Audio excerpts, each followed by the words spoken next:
Those were the days. Hey everyone, Justin Lee Howard here with another edition of Those Were Days Extended. Today we are going to take a little bit of a walk down memory lane with the character of Theo Carver. Specifically, I want to focus on sort of the earlier years with this phenomenal young actor, Terrell, Terrell Ransom Jr. here. But specifically, I want to take you guys back first. We'll start going back to this picture here. This was actually July 9th, 2015, when Terrell Ransom Jr. ended a 7-year run as Theo Carver. Just a phenomenal job. Again, he later returned as Jerry Prentice, which we'll get into in a minute, but I just kind of wanted to highlight him a little bit here. I think I've talked about Theo in the past in other videos, but I just wanted to kind of highlight him a little bit here and specifically highlight Terrell's performance throughout the years. I think he was one of the best sort of child actors they had on the show, both him and Lauren Bowles, which I'll get into in a minute.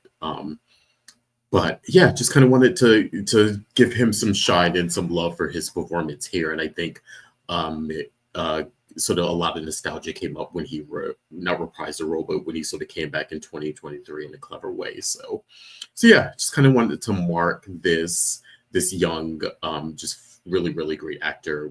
He had a lot to deal with at the time, just portraying Theo in the autism and sort of getting a handle on that. I thought he just did a phenomenal job. So yeah, just kind of wanted to give him a little praise here. So we're going to take a little walk down memory lane in terms of his scenes, a little bit of his history, and then who he interacted with the most while he was on set during those 7 years. I think it's interesting in the way and who they had him interact with, which we'll get into in a minute. But to start off, put you up here. Oops, what is going on with?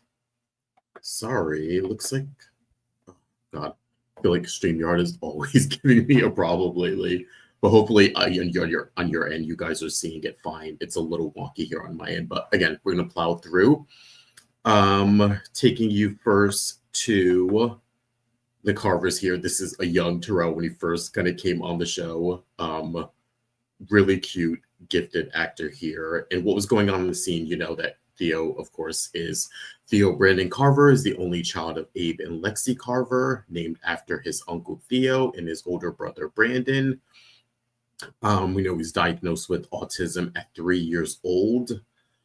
This was a big storyline at the time. I think, if you remember what was going on, sort of autism and how we recognize autism and us sort of as a society being familiar with it and learning about the spectrum, all of that, a lot was new at the time, especially for the general public. Of course, parents who had children with autism were sort of dealing with it and knew about it. But I think it sort of got a little bit more widespread attention. And I think more kids were being diagnosed with it. It was becoming more in the sort of general public zeitgeist, especially when it came to children's health. And so I think this was Day's way of trying to do a story about it and make it topical.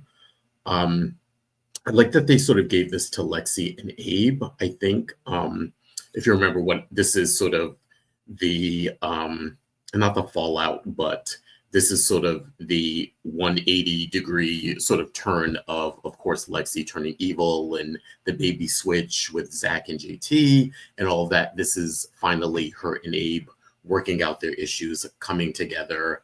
They have Theo here, and they're sort of on the path here of sort of having everything they wanted with the child.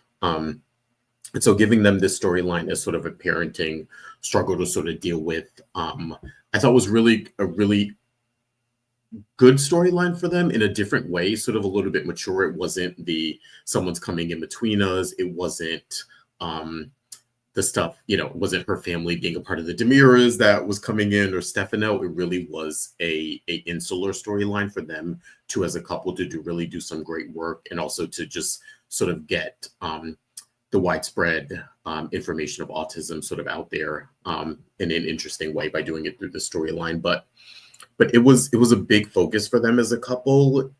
Everything from Lexi ended up leaving her job as chief of staff to sort of devote more time to Theo. Because at the time he was not, I think not officially, if I remember correctly, not officially nonverbal, but he had a lot of issues opening up to people. And it sort of was defined by where he was on the spectrum at the time. And we'll see how that actually that actually, I wouldn't say improved, but it changed a little bit as we saw him interact with different people, which I'll get into in a moment. But yeah, Lexi ended up leaving her job as chief of staff to devote more time to Theo and sort of learning about autism and sort of learning how to deal with him essentially. It was also a big point when Abe was running for mayor. It was a lot of focus on would Theo sort of handle the changes that came with being the son of the mayor, and also their family now being thrust into the limelight a bit more, with a lot more attention on their family, not only from the campaign, but even after sort of being the mayor's son and the duties that would entail as not just for Abe, but also for the family.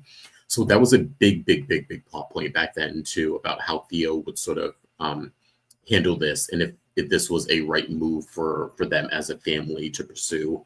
Ultimately, they decided to do it. Of course, we know Abe eventually became mayor and things like that. But yeah, I think this was a very, like I said, an insular storyline for Abe and Lexi. But I think it was one that was sort of deserved in a way. Again, we were coming off of the baby switch, the drama in their life. This is them coming together, sort of having their happily ever after, and then sort of getting hit with this and them sort of learning how to deal with it, as also two older parents where not a lot of information was out there, I think, at the time of autism, and also sort of educating the general public about it. I think like I said, the average layperson who may not have a family member who's diagnosed with autism or grew up with it may not know what it looked like.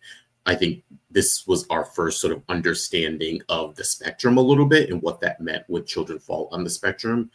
So yeah, I think it was such a interesting story. Like I said, it was very insular, but I think worthwhile in the end. And I think it allowed the character of Theo to stand out a little bit as a child, but also give him a really sort of poignant storyline, which a lot of times we don't see child actors, especially on days. Sometimes, they're brought in, I won't say as props, but they're brought in for something big. And then when they're not, where they're relegated to at the sitter or the nanny or boarding school, or, they're in the other room playing, kind of a thing. So I think this was a great way to sort of highlight not just their storyline for the Carvers, but also highlight young talent. And I think they scored with getting Terrell here, who just was like pitch perfect at portraying Theo. And yeah, I just think it was great. Moving on, which I think is some of the most interesting part of this storyline, and the way that it laid out, was not just the interactions with Lexi and Abe, but who they chose to sort of pair Theo up with. In addition to having him deal sort of with his autism, like I said, he wasn't completely nonverbal, but he was like semi-nonverbal, very reticent, very insular. He didn't open up to a lot of people. He didn't interact with a lot of people. So I think who they chose to sort of put him with, I thought, was a really interesting choice. And as we get into it, you'll start to see a little bit of a theme here. Don't know if this was a sort of master plan on their part, or if this sort of how the way it transgressed, but I, again, thought it was interesting. And we are going to start with Theo's BFF here. Sorry, as you guys, literally, as I'm sitting here with you and talking, I am getting updates of the Emmy nominations. So if you hear buzzing, it's my phone going off, because we are in our group chat talking about it, and they're coming in. So yeah, we will talk about that on Sunday when we see you guys. But back to this, BFFs here. As you can see, these are one of the two cutest kids and just great performers, I think, young performers the show has ever seen. This, of course, is Terrell here, a little bit older than the last picture. And then we have his BFF, Lauren Bowles, who played Ciara, on screen. Love this picture. And actually, if you guys, after you're done with this video, take yourself a little walk down memory lane with these two.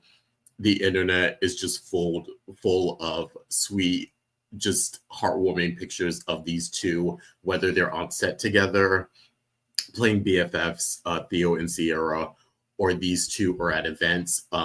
Back in the day, I guess a lot of the events the kids used to go to too. So there's tons of photos of Terrell and Lauren together like this, hanging out, posing with each other, just laughing, having fun. I tell you, it is honestly one of the sweetest things.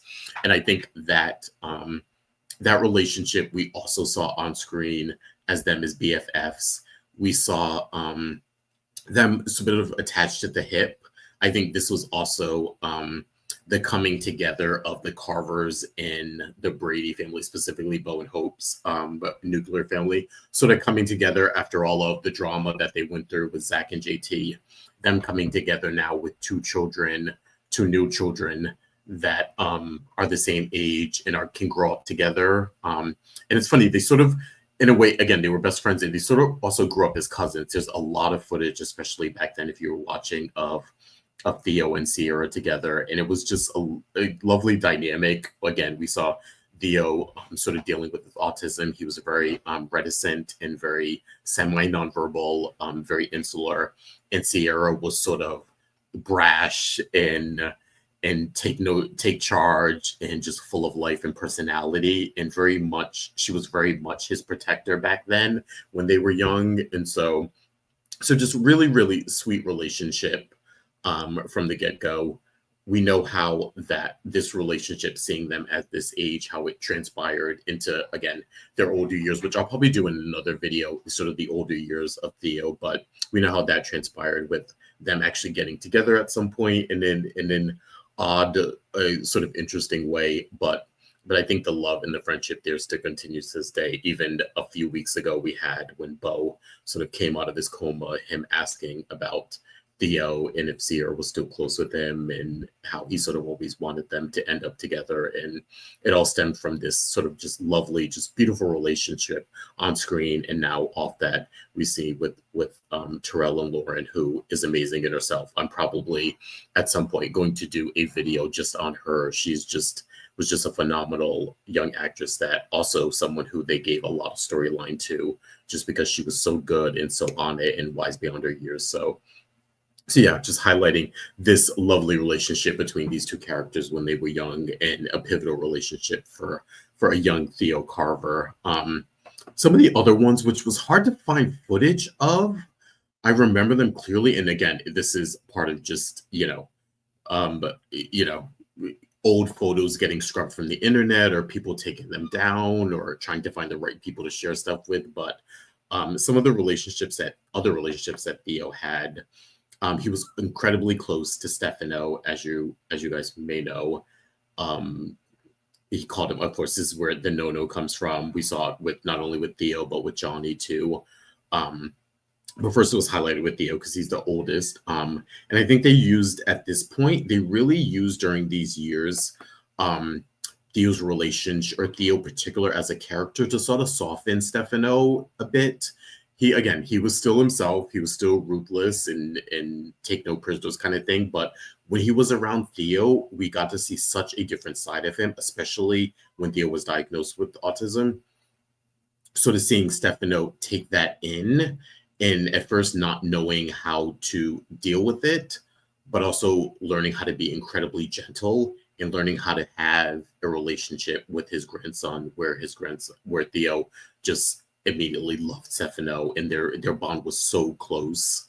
I think it was nice to see a different side of Stefano at that point. It also, like I said, it was a way to soften the character a bit. He was still himself, but just nice to see that he had those instincts outside of just talk for his children and family. It was nice to see him express that with the young child.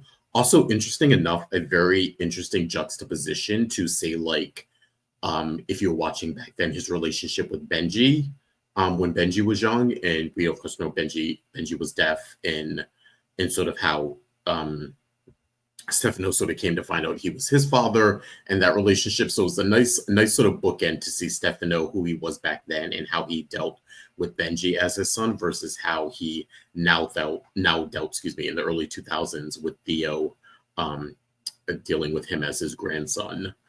In addition to Stefano, he also had a really close bond with Chelsea, who actually became his behavioral therapist. She sort of had kind of like the magic touch when it came to Theo and being able to relate to him and talk to him, and he sort of gravitated to her in a really, really interesting way. Again, also another example of the character of Chelsea bringing her back around, and I talked about this in a video maybe a couple weeks ago, I think, when I did on Chelsea, that this helped with sort of the redemption of her and her getting close to the Carvers, and especially Theo. It also helped give her purpose and realize what she wanted to do in becoming a therapist. And all of that stemmed from this sort of relationship she had with Theo, where he just opened up to her and she responded in kind and just kind of kept it going. So they always had a really close bond that was always lovely to see. And again, we're seeing a little bit of a theme here with these sort of morally gray characters, sort of having this relationship with Theo and showing a softer side to them and having them open up and show them in a different light, which I think was really great. But one that I really, really loved, and they really actually especially focused on this when he was younger, was the relationship that Theo had with Kate. If you remember, at the time, during Theo's younger years, Kate was married to Stefano, and they were incredibly close. And in fact, I'd even say they were closer. Theo was closer to Kate than he actually was to Stefano. And again, he was pretty close to Stefano. If that gives you an idea. If you remember, they just had this bond, and he naturally took to Kate and she to him. And it was even a plot point when Stefano and Kate separated. It was sort of a big thing of how are they going to explain it to Theo that Kate isn't around anymore, or when he goes to visit Nono, he also can't see Kate there at the same time, kind of a thing. So yeah, if it goes to show you sort of how close they were. And I want to highlight a couple pics here to highlight this. And again, this particular, again, because I couldn't find footage of them, I feel like these pictures were there maybe a couple of years ago. I remember seeing them and then they sort of disappear, but I'll sort of use this as an example. Here we have a sort of a grown-up Theo and Kyler Pettis when he took over the role as a teenage Theo. This particular scene was when he got shot by JJ, which I covered in a different video. And Kate was sort of involved in it, in just how much guilt she felt with Theo's predicament, and then sort of him, her sort of coming to his bedside. And honestly, it gave us one of my favorite scenes. I swear, I wish I had this scene to be able to play for you guys, or if you remember it, when she was sort of reticent and forgiving, and we very rarely see Kate that way. And what ended up transpiring, let me get it here, was, here we go, was him sort of, her sort of coming to him hat in hand, saying how sorry she was, how awful she felt. And Theo, in a surprising way, saying that he immediately forgave her, that he loved her. And a lot of it was nostalgic. And he sort of brought it. And the reason why I'm showing you this picture with them making up, because a lot of this makeup in this particular moment is based on the history that Kate had with young Theo, played by Terrell again. But I remember Kyler Pettis delivering this, and it was just one of the best moments for me, because it was nice harkening back to their history. And at this point, we hadn't seen these two characters really. I don't think they really spent a lot of time together. They did when he sort of moved over to working for Demira. They had a lot of scenes there, but until then, they were sort of separated from each other. So having this scene where an older Theo forgives Kate immediately and says how much he loves her and how much he considers her to be his grandmother. And he knows that she would never do anything to hurt him because they were always so close when he was young. And honestly, it was one of those scenes where just like completely waterworks would start. It was just very sweet and emotional. And again, we love when they sort of harken back to history. Even if it's not the same actor, the sentiment and the feelings are still the same. So to have that moment, I think, was so incredibly special for these two characters. So I kind of wanted to highlight it there. So yeah, as we see, sort of Theo, a young Theo had a very, very big impression on a lot of sort of, again, morally gray characters, showing their softer side and getting them, getting us, the audience, to sort of see them in a new light, which was great.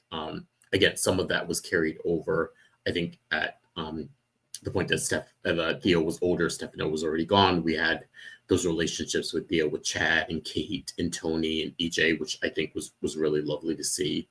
But yeah, kind of want to move on, get back to Terrell here, specifically when none of us saw anything like this coming, when he decided to come back, or they decided to bring him back on the show in this fun, again, interesting, such a meta way of doing it, bringing him back as the character of Jerry Prentice.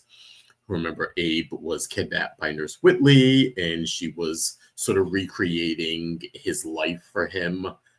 She hired Jerry from Body and Soul to come in and play Theo. Again, this is sort of meta-inspired storytelling that just really worked off and came off incredibly heartwarming, even though the subject of the storyline was really sort of tragic. I think a lot of us at the time were watching this and also felt for Abe. Again, James Reynolds did an incredible job during the storyline, and sort of us watching it and feeling sorrow for Abe, what he was going through. And then they sort of brought in Terrell as Jerry Prentice, and I just think it brought a spark to the storyline. If you go back and look at articles, James was incredibly ecstatic to have Terrell back, and he speaks so fondly of him and so lovingly. And just to think that these two got to share a lot of scenes together, and he came back for this little stint, which again is, I just think, is such a clever way of doing it and bringing people back. I'm such a fan of this. I know a lot of times we like to think this person played the role back then and there's no space for them, but I think there is. And I think this was, I think Ron and his team at the time, Ron who was writing, just my hats off to them for pulling this off. I think it was just, again, an inspired way of bringing him back and also honoring the history that that Terrell had, especially with James here as Abe, as his dad. So yeah, that was a big highlight. And he was nominated for a Dishin Days Award because of it. So yeah, he's someone who I'd like to see come back in any way. Bring him back as Jerry, bring him back as Theo. I don't know. I think there's a place for him. I think he's such a talented guy. But last but not least, I want to also highlight, and this is something when they brought Terrell back as Jerry, one of my things was like, okay, I know he's gonna have scenes with Abe. That's great, but I need him to have like a scene with Kate. That was like my big thing. And they did us one better, which made sense for the story. He didn't have a scene with Kate, but he did have a scene with Lorna. And this was such, I think, a fun way of putting these two characters back together. Like I said, Lauren Koslow here Lauren and Terrell spent so much time together when he was younger. Kate essentially was his grandmother along with Celeste. And so to have, when they brought him back as Jerry here, and to have this sort of interaction with them, not as Kate and Jerry, I sort of like that they did it that way. They didn't have, sort of Kate run into him in Horton Town Square and bump into him and said, do you look familiar? They didn't do sort of the nod wink wink thing, which they were prone to do a lot of the time. But I thought this was such a clever way of doing it by having him be an actor on Body and Soul and having Lauren Koslow's play also a character on Body and Soul called Lorna. So having their two characters interact was a fun, interesting way of sort of reuniting these two people who spend a lot of time together. And I think the fans have a lot of good memories and nostalgia roped in with that scene. So yeah, I was pleasantly surprised, but also very, very happy we got these two together. That was sort of my one thing I was waiting for when they brought him back. We knew we were going to see him with Abe, and his stuff with Kim Coles was great. So yeah, just kind of wanted to highlight not only Theo Carver, the character. Again, I've talked about him in other videos, but just highlight Terrell Ransom Jr., who just was a phenomenal, just young actor on the show. and is turned into just a phenomenal actor now on the show again. So just kind of wanted to highlight him a bit. And like I said, I'll probably be doing more videos of Theo Carver in the future, focusing on different aspects. We can certainly do one on the teenage years and then the later years, of course. But yeah, just kind of wanted to take a trip down memory lane with the younger years of Theo Carver here. So thanks, guys. I will see you next time. Thanks. Bye. Those were